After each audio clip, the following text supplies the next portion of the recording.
ekuazioekin jarraituz, bigarren mailako ekuazioak aztertuko ditugu tutorial honetan. Definizioz, bigarren mailako ekuazioek honako forma hau dute. Ax ber b, gehi bx, gehi c, berdin 0. A ezberdin 0 izanik.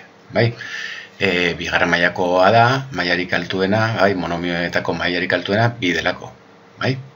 Orduan, adibidez, honako hauek bigarren mailako ekuazioak izango lirateke.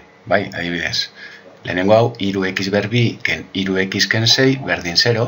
Bigarren mailako ekuazioa da, non a lehenengo x ber biren koefizientea 3 den, b xen koefizientea alegia minus 3 den, eta c gaiazkea minus 6 den. Bigarren honetan, bi x ber biken 8 berdin 0 ere, bigarren mailako ekuazio bat dugu. A x ber biren koefizientea b, b kasunetan ez dagoenez 0 izango litzateke, eta c minus 8 izango litzateke. Eta azkenengoan, x ber bi ken 6x ere, berdin 0, bigarren mailako ekuazio bat dugu, non a bat den, b minus 6 den, eta zerik ez daukagunez, c 0 den. Azkenengo bi hauei, atal bat falta zaie, kasu honetan b 0 delako, eta honetan c 0 delako, ekuazio osatu gabeak direla esaten dugu.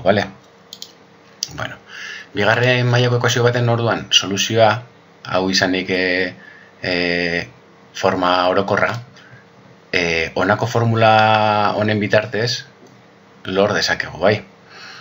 Orduan, hemen formula honetan gure ekuazioko baloreak ordezkatuta xen balorea topa dezakegu. Adibide batekin hobetu ulertuko dugu. Demagun ekuazio ematen digutela, bigarren mailako ekuazio hau. Orduan, hau askatzeko, ekuazio horretan a bat da, b minus 5 eta c 6. Ordezkatzen badugu gure formulan, formulan aplikatzen badugu, minus b minus 5, 5 izango litzateke b, gehi ken, errokarratua, b ber bi, b da minus 5, minus 5 ber bi, 25, ken lau bidera bider c. Lau, bider bat, bider 6, 24. Zati, bi aldiz a egin behar dugu, zati, bi aldiz, bi bider a dela bat. Baloreak ordezkatuta, errobarrukoa lehenengo eragingo dugu, beraz geratuko litzaiguke 5 gehi ken erro bat, zati bi. Eta hemen, bi emaitza lortuko ditugu. Alde batetik, 5 gehi erroaren emaitza, eta 5 ken erroaren emaitza zati bi. Orduan, lehenengoan 5 gehi erro bat dela bat, 5 gehi bat 6 zati bi, hau 3 litzateke, eta bestea 5 ken bat zati bi, 5 ken bat lau zati bi, 2 litzateke. Beraz, bigarren mailako ekuazio honek, bi soluzio edukiko lituzke. X bat berdin 3 eta x bi berdin 2. Beti, lortzen ditugun emaitzak egiaztatzea konbeni da, ikusteko ondo askatu dugun. Nola egiaztatzen da? Ateratako x-entzako baloreak, gure ekuazioan ordezkatzen baditugu, x dagoen lekuan,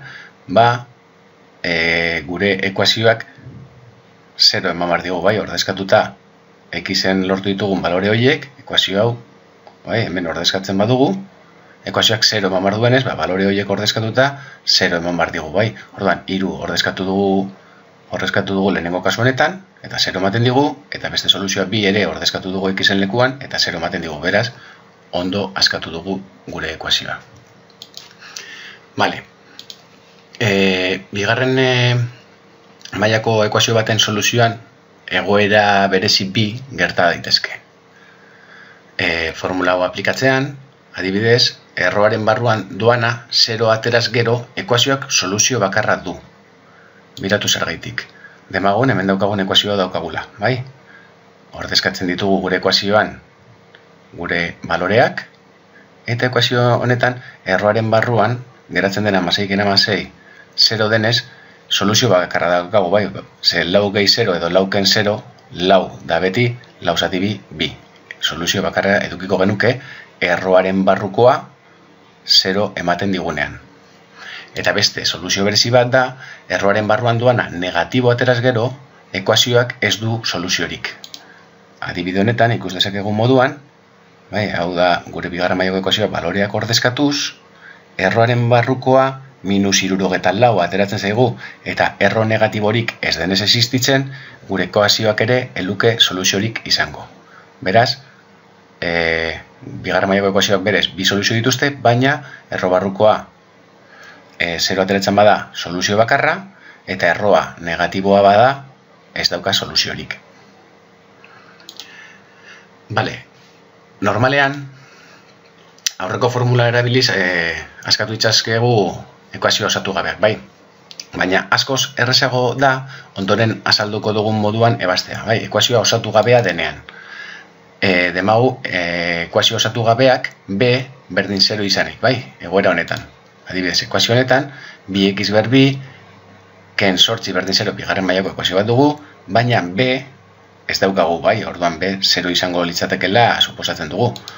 Ebasteko ekuazio hauek, bai, falta zaionean b gaia, x askatuko dugu, besterik gabe. Orduan, lehen da bizi, 2x ber b, xak alde batera eta zenbakia bestera, -8 hori bestaldera pasata, +8 geratuko litzaiguke, gero, bi hori x ber biri biderkatzen dagoena, bestaldera zatitzen pasatuz gero, x ber bi berdin lau geratuko litzaiguke, eta orain, x askatzeko, berbi hau beste aldera, erro moduan pasatuko litzatekenez, ba, plus minus erro lau izango dugu, bai, ze, badakigu erroek, bi errokarratuek bi emaitza onartze dituztela, eta zeren erro lau izan daiteke bi edo minus bi.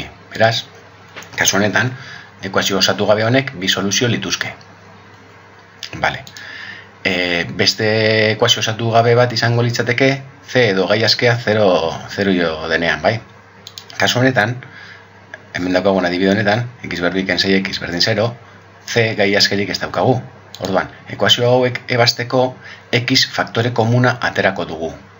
Bai, bi batu gai hauetan, bi gai hauetan, bai, x faktore komuna atera dezakegu, x ateratzen badugu, geratuko litzaiguke lehenengo batu gaian x, eta bigarren batu gaian x atera dugunez, -6 bakarrik, bai?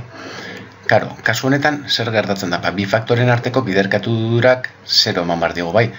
Eta hau gertatzeko biderketa batek 0 emateko, edo x 0 izan behar du, edo x ken 6 0 eman behar du, ez? Orduan, bi faktoren biderkadura 0 izan dadin, horietako batek 0 izan behar du. Hau da, alde batetik x berdin 0 izatea izango litzateke soluzio bat, eta beste soluzio izango litzateke x ken 6 berdin 0 izatea. Hau da, x askatzen bat dugu, -6 hau bestaldera x berdin 6. Hemen ditugu jadanik bi soluzioak, bata x 0 izatea, eta bestea x berdin 6 izatea. Bai, kasu honetan ere, bi soluzio daude. Bale. Eta behin, hau ikusita, ba, normalean, bigarren mailako ekuazioak, ez dira oroar lehen ikusi dugun forma orokorraz aurkezten, zuzenen formula aplikatu alizateko. Normalean, ba, aurretik, simplifikatu eta eragin behar dira forma orokorra izango duen ekuazio baliokide bat lortzeko, bai. Orduan, adibide etxo batekin hobetu lertuko du. Demagun, ekuazioa ematen digutena, bai. Kasu honetan, ez da ikusten A, B eta C, bai, ez dauka lehen ikusi dugun forma. Bai, orduan, eragin beharko dugu, hasierako forma hori topatzeko gero formula aplikatu alizateko. Orduan, kasu honetan lehenengo garatuko dut, ba, hemen daukadan x-ken bi ber bi hau, bai, identitate nabarmen bat denez, ba, hori garatuko dut, eta bakitela lehenengoaren karratuak, bi aldiz lehenengo bider bigarrena, eta bestaldekoen momentuz ez dut eragin, bai. Bigarren pauso batean parentesiak kendu ditut, bai, kasu honetan minus bat daukadanez parentesi honen aurrean barruko ikur guztiak aldatzen dira, bai, eta biderketa hau ere bai egin dut. 2x bider x, 2x ber bi, eta 2x bider minus bat, minus 2x, eta gero gehiru x, bai. Urrengo pauso batean, iraultzea eta laburtzea egin dut, bai. Zera, ba, alditudan gaiak monomioak batu, eta gauza guztiak, zenbaki guztiak eta x-ak alde batera eraman ditut, eta beste aldean 0 utzi dut, bai? Zenbaki guztiak eskumaldera pasatu ondoren, ezkerraldean lehenengo atalean 0 geratu zait, eta bigarren atalean gainontzeko guztia eraginda, bai? Eta hemen ikusten dugun honetan, horrengo pausoan, formula bidez ebatziko dugu. Baina konturatu naiz ere, hiru batu gai hauek, edo ekuazio hau, zati hiru egin dezakedala, bai, simplifikatzeko pizkatxo bat, eta geratuko litzaideke guztia zati hiru egin da, 0 zati hiru 0 geratuko da, bai, eta 3x berbi, x berbi, 3x da x, eta minus 6 zati hiru da minus bi, bai? Eta hemen orain ja aplikatu dut formula, bai? Orduan, formula aplikatuz, baloreak ordezkatu ditut, eta bi soluzio atera ditut, bai? Orduan, batzutan hori, ez digutela ematen, zuzenean formula aplikatzeko moduan aurretik eragin beharko dugu, bai? Beste adibidetxo bat erakutsi nahi dizuet. Demagun, ematen digutela ondoko ekuazio hau, bai? Momentuz, ez dugu ikusten, bigarren mailako ekuazioen forma hori, baina eraginda lortuko dugu forma hori ematea. Orduan, lehenengo, hemen ekuazio osoan ikusi dugu hau askatzeko, ekuazio osoa izendatzaile berdina jarri dezakegula, eta gero izendatzailea kendu. Kasu honetan, 2x, 2x, hauen arteko multiplo komun txikiena, agertzen diren gai guztia dira 2, hemen x, eta hemen 2 eta x. Orduan, agertzen diren gai guztia dira 2 eta x, bai? Eta koitzaren berretzaile handiena, biren berretzaile handiena bat denez, 2, eta xen berretzaile handiena x denez, x geratzen da, bai? Orduan, mkt, izendatzaile guzti hauen mkt, 2x izango litzaideteke. Orduan, ekuazio osoan jarri dut 2x izendatzailea, eta gero, ekuazio osoan daukadanez guztia zati 2x, kendu ezabatu dezaket, bai? Orduan, lehenengoan 2x jarri badut eta 2 neukan, bai? Behan bider x egin dudanez, goiko guztia, x gehiru hau, bider x egin dut, bai? Bigarren honetan, x neukan 2x jarri badut izendatzailean, bai? Bider bi egin dut behan, goian ere bider bi egin da, bat bider bi, minus bat bider bi, minus bi. Honetan, x daukat izendatzailean, beraz 2x jartzeko, behan biderkatu dut bider bi, beraz goiko guztia ere bider bi egin dut. Eta kasu honetan 2x daukadanez izendatzailean, goikoa ez da aldatu. Jarraitzen dut ere egiten, bai?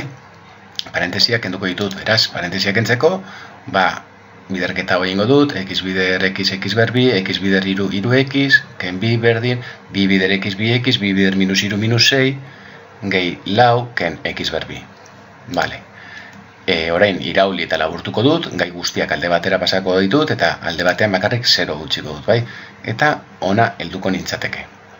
2x berbi gehi x berdin 0. Kasu honetan, ekuazio oseatu gabe bat daukat, bai? Orduan, bigarren mailako ekuazio osatu gabe hau ebatziko dut, bai? Eta badakigu, ekuazio osatu gabe hau c gaia falta zaiona ebazteko egiten duguna da faktore komun atera, x, kasu honetan gai hauen faktore komuna x izango litzateke, hemen lehenengo gaian geratuko litzateke beraz 2x, eta bigarrenean x atera badut geratuko litzateke bat. Eta badakit, biderketa honek 0 emateko, edo x-ek 0 izan behar duela, edo 2x gehi batek 0 izan behar duela, beraz, kasu honetan x berdin 0 emaitza bat litzateke printzipioz, gero ikusiko dugu ezetz, baina, eta 2x gehi bat berdin 0, hau askatuz x berdin minus bat zati bi, bai? Zer gertatzen da? X berdin minus bat zati bi, soluzio bat dela, baina x berdin 0 kasu honetan, ez, egoera berezi bat ematen delako. Bai, ekuazio honetarako bada soluzioa, baina gure hasierakoan beti begiratu behar dugu, konprobatu behar dugu, soluzioa den. Eta x berdin 0 ordezkatzen badugu, goiko ekuazio honetan, sortze zaizkigu zatiki batzuk, bat zati 0, edo hemen 0ken iru minus iru zati 0, bai? Eta zatiketa hau ezin da egin, bai? Ezin da egin gauza bat, zenbaki bat zati 0, ez da soluzio bat, bai? Ezin delako egin, bai? Orduan, hori kontutan izan behar dugu, bai? Kasu honetan, emaitzak, konprobatzen ditugunean goiko ekuazioan, bai, izendatzailean 0ak agertzen zaizkigu, eta gure hemen ikusten dugun moduan, kontutan izan behar dugu, izendatzaileetan 0 ezin dela agertu. Bai, eta agertzen zaizkigu minus bat zati 0, hemen ere minus iru, 0ken iru minus iru zati 0, hemen bider 0 eginda ere 0 agertzen zaigu izendatzailean, beraz, izendatzailean 0 agertzen bada, ez du balio soluzio horrek, bale? Bueno, hau izan da guztia, eta ariketa batzuk egingo ditugu, hau dena praktikatzeko.